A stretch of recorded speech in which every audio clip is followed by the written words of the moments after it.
Oscar-nominated director whose works include Eraserhead, Blue Velvet, and, of course, Twin Peaks. He received the best reviews of his career for The Straight Story, which is in theaters right now. Please welcome David Lynch.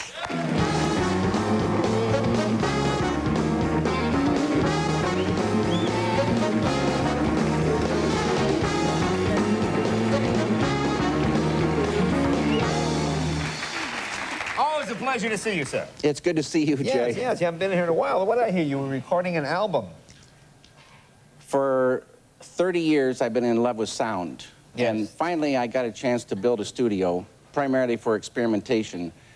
But now I'm working with the engineer who's a musician, and we're making music. Oh, I said, I didn't know you were a musician. I'm not a musician. Oh. But we're making music just the same.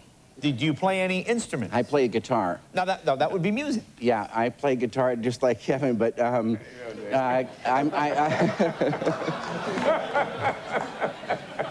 Exactly the way Kevin? No, I play it upside down and backwards.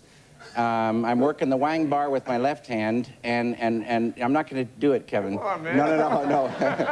But I get the thing to talk, and you know what that's about. Oh, yeah. Yeah, I'm trying to get Let me the thing ask to you, talk. do you take anything before you do this? No. I mean, any sort of perhaps a drink or an elixir? I drink a lot of coffee. A lot of coffee? Yeah.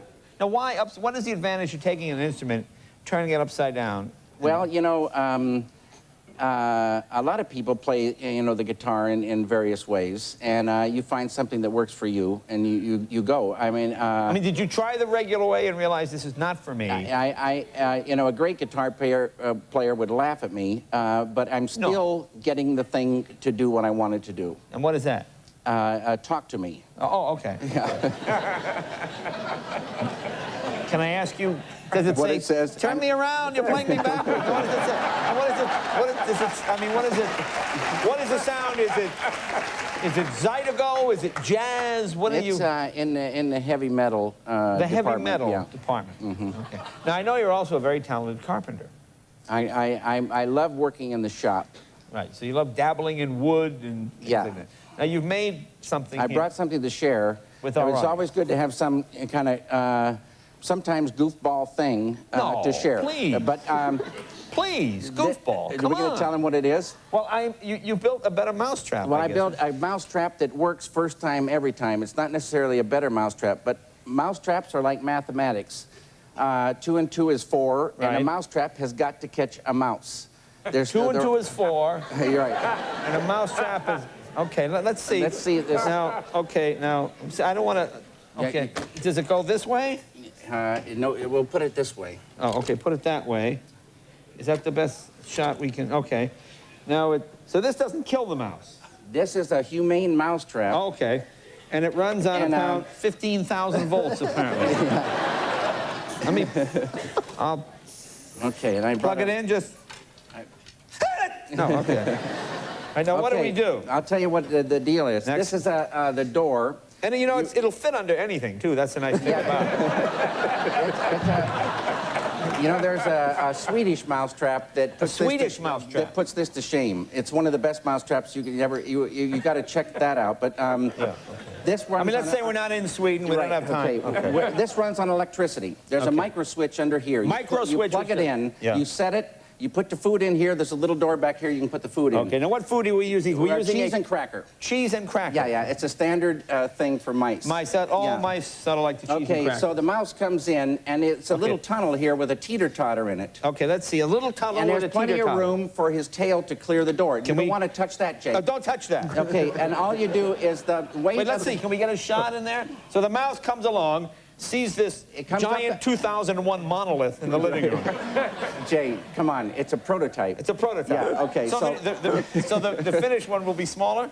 It could be smaller, yeah, but you want to have room maybe for in Kevlar, so it's lighter? Yes, lighter, and you want to have room for the tail to clear the door. Oh, the tail must clear the door. Yeah. Okay. Now, okay, this is the mouse. The mouse comes in. He goes up, he goes onto the teeter-totter, passes the fulcrum, and there you got a mouse. Oh, right the like mouse. that. Oh, I see. The mouse isn't. I see. And there, isn't that unbelievable? Well, that's very good. That's very good. Why you are wasting your time directing movies, I don't know. Well, that's fascinating.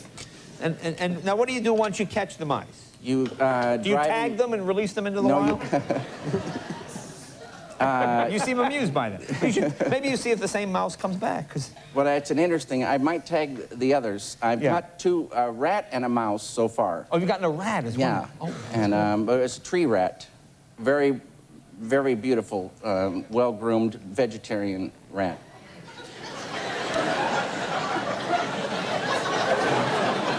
And it got in your house? Yeah, it got in the house. And looking for vegetables? Tomatoes and bananas. Oh, tomatoes and bananas. Mm-hmm. Where does a rat find bananas in Southern California on their own? I mean, in the kitchen. It was in. Well, I know they're in the kitchen, but I mean, in the wild, there are not bananas. Don't have banana trees in Southern California. There are banana trees here? Oh, yeah. Little bitty bananas. All right. Now, let me ask you, now describe the straight story. I am fascinated that you directed, this is a G-rated, wonderful, heartwarming family, and it's G, not even PG. This is a G-rated film, which is I mean... It's for people. Right. It's, but I think rats could go, too, if they wanted. They could. Now, tell people what it's about. It's a true story, isn't it? It's based on a true story. Richard Farnsworth, who gives an exquisite performance. They're talking about an Oscar nomination. One of the most beautiful performances you'll see. Travels across Iowa into Wisconsin to visit his ailing brother. It's a story about forgiveness. It's a beautiful tale. If you allow it, it will give you a beautiful feeling. But he does it on a lawnmower. He travels on a lawnmower. Because he can't drive. He can't drive. He's ailing. He walks with 2 canes. It's his only way to do it. And it's partly the way he does it is for this purpose. He has to do it that way. Right. I remember this story when it happened. This made all the news. This man drove his lawnmower across the entire state, and That's people were cheering really him great on. gizmo there. You like that? Yeah. See how you see the rats we catch in this thing. Here's a scene from. Now he's with his daughter here. He's with his daughter, who's played another great performance by Sissy Spacek, and she's a little sort of. She's a very special soul. Okay, has sort of disability problem. Right here, take a look. Straight story. Rosie, I've got to go see Lyle. And I've got to make this trip on my own. I know you understand.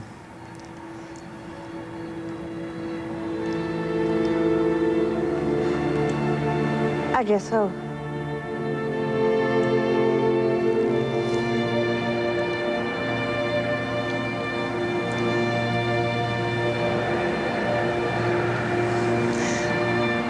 Look up at the sky, Rosie.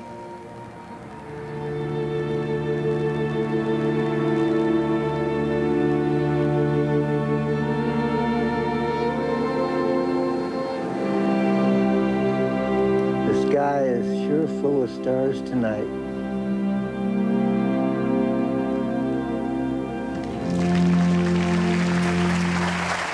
Well, just a wonderful job, David. Thank you very much. Okay. Thank you for bringing your mousetrap. David Lynch, The Straight Stories, the film. Be right back with Winona right after this.